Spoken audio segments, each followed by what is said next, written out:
Good morning বন্ধুরা, তোমরা কেমন আছো? আশা করি তোমরা সবাই ভালো আছো। তো দেখো, এখানে আমরা সবাই ঘুম থেকে উঠে গেছি, মানে তোমাদের দাদাভাই, আমি, ছেলে সবাই। তো বাবুকে বললাম, বাবু তুই দাঁত মাজ।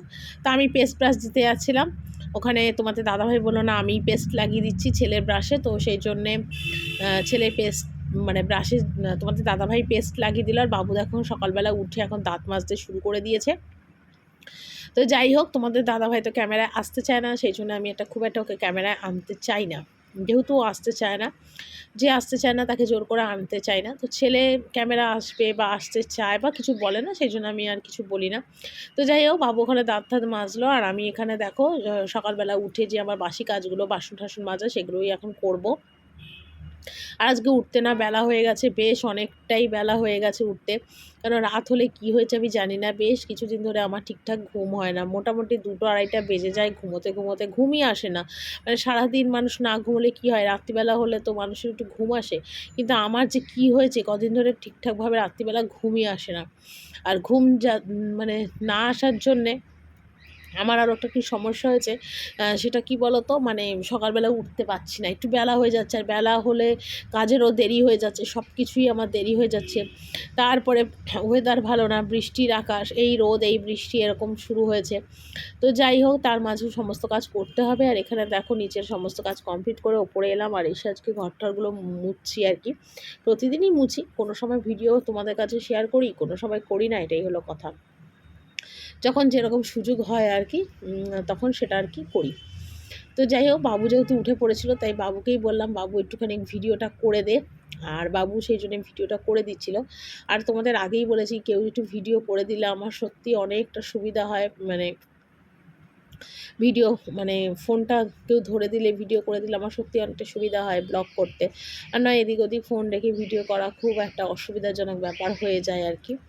তো যাই হোক, সকালবেলা উঠে সমস্ত বাসি কাজকর্ম কমপ্লিট করে ফেলছি। তারপরে বাজার হাট কী আনবে, কী রান্নাবান্না হবে সেটা তোমরা পরেই দেখতে পাবে। আজকে অনেক কিছু রান্না করেছি খুঁটিয়ে নাটিয়ে, যেহেতু পরে ভয়েস ওভারটা দিয়েছিলাম তাই তোমাদের কথাটা বলতে পারলাম। তো যাই হোক, কদিন ধরেই বাড়ির জন্য প্রচণ্ড মনটা আমার টেনেছে। মানে কদিন ধরে বলতে কি 5-6 দিন ধরেই খালি মনে হচ্ছে কবে বাড়ি যাব, কবে বাড়ি যাব। প্রচণ্ড মার জন্যে মনটা খারাপ লাগছে, কবে বাড়ি যাব এরকমভাবে মন খারাপ লাগছে। মানে কাজে না আমার একদম মন বসছে না, মানে মনটা না আমার বাড়িতেই পড়ে আছে। কিন্তু এখানে তো আর কাউকে সে কথাটা বলা যাবে না, কেউ বললে পছন্দও করবে না। কাকে বলবো মনের কথা খুলে? একমাত্র মনের কথা খুলে তোমাদের কাছে শেয়ার করি, আর মনের কথা বলি আমার মাথার ওপর মা মনসাকে, আর কেউ আমার মনের কথা বুঝতে পারবে না।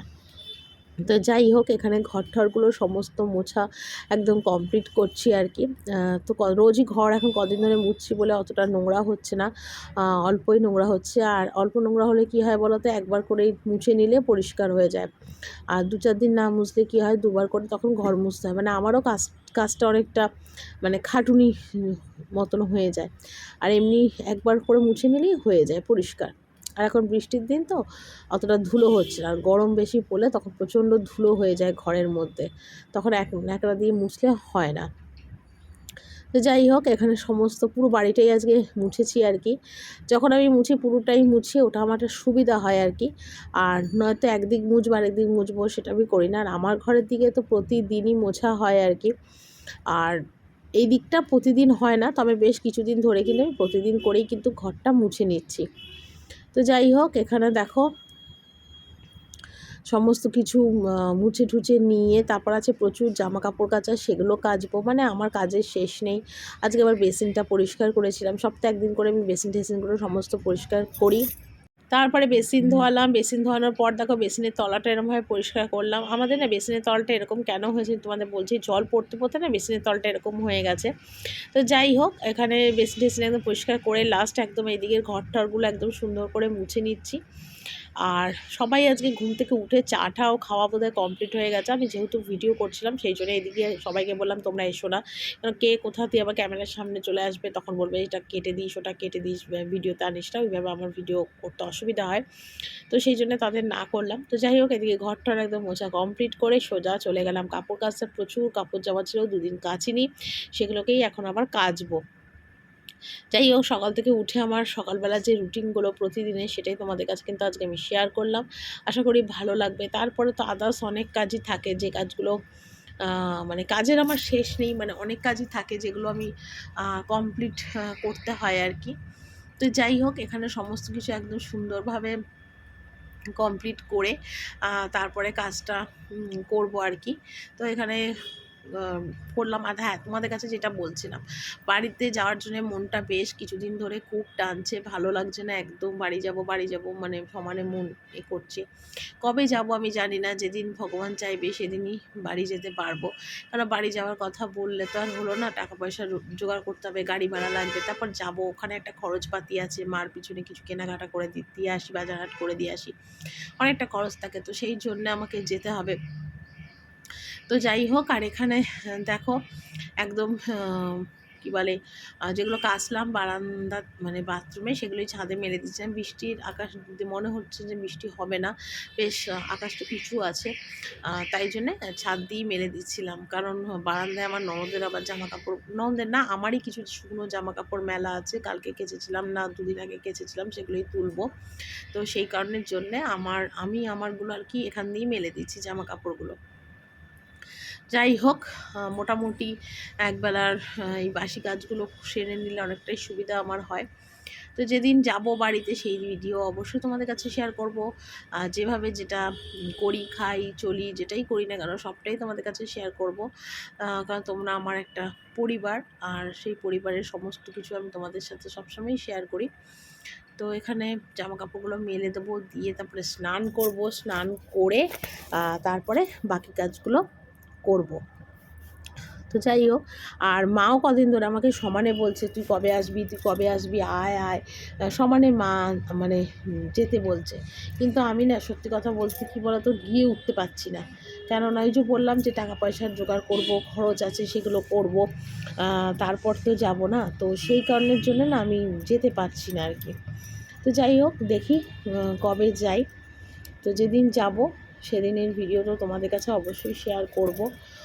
আর বাড়িতে যেহেতু মা একা থাকে, তার জন্য না আমার অনেক চিন্তাও থাকে যে মা কেমন আছে, কি লাগবে। একটা বয়স্ক মানুষের যেটা প্রয়োজন হয় একা একা থাকা এত বড় বাড়িতে, সেটাও একটা মুশকিলের ব্যাপার। তো যাই হোক, তারপর দেখো একদম স্নান টান করে নিলাম, নিয়ে তারপর একদম যেগুলো কেচেছিলাম সেগুলো দেখো সব মানে শুকিয়ে গেছে, এগুলো 2 দিন আগের মেলা, সেগুলোই দেখো এখন চান করে একবার তুলছি। কারণ আমি কোনো সময় ধোয়া জামা কাপড়ে, কোনো ধোয়া জামা কাপড় কোনো সময় আমি ধুই না, সব সময় আমি ধোয়া জামা কাপড় পরে তারপরে জামা কাপড় ধুই। বাসি জামা কাপড়, ঘর মোছা, বাসন মাজার জামা কাপড়ে কখনো আমি ধোয়া জামা কাপড় ধরি না। সবসময় ধোয়া জামা কাপড় পরেই আমি তুলি আর কি জামা কাপড়। তারপর সেগুলো তুললাম। তারপরে টুকিটাকি কিছু কাজ থাকে, কাজের তো আমার শেষ নেই, অনেকগুলো কাজই থাকে, সেগুলো গুছিয়ে করা, সমস্ত কিছুই আমার ওপরে আর কি। তারপর ভিডিও করা, বিকেল হলে রিল করা, তাও 2-3 দিন ধরে ভিডিও একদম করতে পারছি না, কারণ আকাশ এত খারাপ, এত খারাপ আকাশের অবস্থা যে মানে ভিডিও করতেই পারছি না ছাদে গিয়ে। এই একটা বিশাল মুশকিল হয়ে গেছে ছাদে গিয়ে, মানে যে সময় মানে মানে ভিডিও করব সেই সময়টাতে খুব অসুবিধা হয়ে যাচ্ছে আমার। তো যাই হোক, এখানে যে কটা ছিল মানে ছাদে মেলিনি, কারণ এগুলো রোদ লাগলে কালারটা ডিসকালার হয়ে যাবে শাড়িটার বা নাইটিটার। তো সেই জন্যে ছাদে রোদ যাতে না লাগে তার জন্য বারান্দা দিয়ে আবার এই কটা জামা কাপড় আমি মেলে দিলাম, যাতে মানে রঙটা না হয়, নষ্ট না হয়। কারণ অনেক সময় না ছাদের বেশি রোদ উঠলে সেই রোদে না জামা কাপড়ের কালার নষ্ট হয়ে যায়। তারপর নিচে চলে এলাম, আর এখানে তোমাদের দাদাভাই দেখো পেঁপে এনেছে, তারপরে পটল এনেছে, কাঁচা লঙ্কা এনেছে, তারপরে আম এনেছে, তারপর এখানে দেখো 500-র মতন মুগের ডাল এনেছে, মুড়ি এনেছে, সার্ফ এনেছে, কাশ্মীর লঙ্কার গুঁড়ো, লাইফ বয়, সব এগুলো নিয়ে এসছে, এনে টেবিলে রেখে দিয়েছে, জানে আমি ভিডিও হয়তো করবো সেই জন্যে। তো তারপর আমি এগুলো সব তোমাদের দেখালাম, আর বাবুকে বললাম বাবু আমাকে একটু পটলের খোসা ছাড়িয়ে দে, বাবু একটু পটলের খোসা ছাড়িয়ে দিলাম। আর আমার ছেলে না সব সময় এরকম কাঁচা লঙ্কার বোটাগুলো ওই ছাড়া, আমার অত ধৈর্য লাগে না যে কাঁচা লঙ্কার বোটা ছাড়াবো, ওই এগুলো ছাড়ায়। তো যখন ও নিচে আসে তখন করে, তার আগে তো করে না। তো যাই হোক, তারপরে পেঁপেটা কাটলাম, কারণ এগুলো তো আর ওকে দিয়ে কাটানো যাবে না, ওকে একটু খোসাটা ছাড়িয়ে দিতে বলি তাড়াতাড়ি করার জন্য। তা আগে শাশুড়ি এসে কেটে কুটে গুছিয়ে দিত, এখন উনি আর আসে না, আর আমিও আর বলি না, কেন উনি কাটতে বসলে অনেকটা দেরি হয়ে যায়, তো আমার আরও অনেকটা লেট হয়, তো সেই জন্য আমি তাড়াহুড়ো করে কেটে নিই। তো বাবুকে একটু শুধু খোসাটা ছাড়িয়ে দিতে বলি। তো এখানে দেখো পেঁপে কাটছি, পটলটা তো বাবুই ছুলে দিয়ে গেছে, তো তারপরে দেখো এখানে টেবিলটা মুছে নিচ্ছিলাম, আর ওদিকে কিন্তু আমি ভাত বসিয়ে দিয়েছিলাম। ভাত বসিয়ে দিয়েই কিন্তু আমি বাকি কাজকর্মগুলো আর কি করছিলাম, কারণ ভাত হয়ে গেলে টেবিলে তুলবো, তার আগে টেবিলটা আমার মুছে নেওয়া দরকার। আর ওদিকে কেটে কুটেও আমি সমস্ত কিছু গুছিয়ে নিয়েছি। আর আজকে নিরামিষ অনেক রকম রান্না আমি করেছি, আজকে খুঁটিয়ে খুঁটিয়ে অনেক রকম রান্না করেছি। যখনই পটল রান্না করি তখনই পটল আলু রসা নয় তেল পটল, নয় পটল আলু ভাজা, নয় শুধু পটল ভাজা, তাই ভাল লাগছিল না। তো আজকে একটু বুদ্ধি করে পটলটা রান্না করেছিলাম। তো এমনি মশলা যা দেওয়া সেটা সবই দিয়েছি, কিন্তু এর মধ্যে শুধু একটা অ্যাড করেছি, সেটা হলো বাদাম বাটা। তাও কিন্তু কাজু বাদাম বাটা না, এমনি অরিজিনাল যে খোসা ছাড়ানো বাদামগুলো হয় 10 টাকা 20 টাকা প্যাকেট, সেই বাদামগুলোই বাটা আজকে দিয়েছিলাম। আর এখানে পটল আলুটা সুন্দর করে ভেজে নিয়েছিলাম, কিন্তু আন্দাজেভাবে করেছিলাম, বেশ কিন্তু খেতে ভালো ছিল। লোকে বলে যে পোস্ত না দিলে ভালো লাগে না বা চাল মগজ না দিলে ভালো লাগে না, কিন্তু আমি যে শুধু বাদাম বাটা দিয়ে করেছিলাম না, বেশ ভালো হয়েছিল গো। মানে এই পটলের এই কষাটা খেতে আর কি খুব সুন্দর হয়েছিল খেতে। তো আমি আন্দাজ মতনই করেছিলাম, কিন্তু খেতে ভালো হয়েছিল। তো যাই হোক মশলাটাকে কষিয়েছিলাম, আর তেল কিন্তু একদম ছেড়ে সুন্দর কালার এসছে, মানে মশলাটা পুরো কমপ্লিট। তো মশলাটা কমপ্লিটের মধ্যে এবার কিন্তু দিয়ে দেবো এখানে পটল আর আলু ভাজাটা। এটা দিয়ে ভালো করে একটু কষাবো। আর অলরেডি নুন মিষ্টি সব কিছু আমার কিন্তু দেওয়া কমপ্লিট, সমস্ত কিছুই দেওয়া কমপ্লিট। সেই জন্য আর কিছুই দেবো না, একটু অল্প একটু আমি হালকা জল দেবো, কারণ পটলটা একটু হয়তো কচকচে থাকতে পারে। তো সেই কারণের জন্য অল্প একটু জল দেবো, তারপর একটুখানি ফুটে গেলে তারপর কিন্তু নামিয়ে দেবো। তো এই করতে করতে আমার ঘড়িতে দেখো কটা বাজে এখন, বেজে গেল দেখো 3:30। রান্না কমপ্লিট হয়েছে, আর সমস্ত রান্নাঘর পুরো কমপ্লিট কাজকর্ম। তো কী রান্না হয়েছে তোমাদের দেখাই। এখানে ভাত, নিরামিষ ডাল, পটলের খোসা বাটা, আমের চাটনি। আর আমের চাটনিটা আজকে করেছি দেখো পুরো জেলির মতো আমের চাটনিটা করেছি, দেখো কালারটা কি দারুণ এসছে, পুরো এরকমভাবে জেলির মতো বানিয়েছিলাম। তারপরে করেছিলাম আজকে টকের ডাল, তারপরে পটল বাদাম দিয়ে সব এগুলো করেছিলাম, বাবুর পটলের তরকারি আলাদা করে। তো চলো বন্ধুরা, আজকের ভিডিওটা এখানেই শেষ করি, কালকে আবার একটা সুন্দর ভিডিও নিয়ে চলে আসবো। সবাই তোমরা ভালো থেকো, আজকের মতন বিদায় নিলাম, টাটা।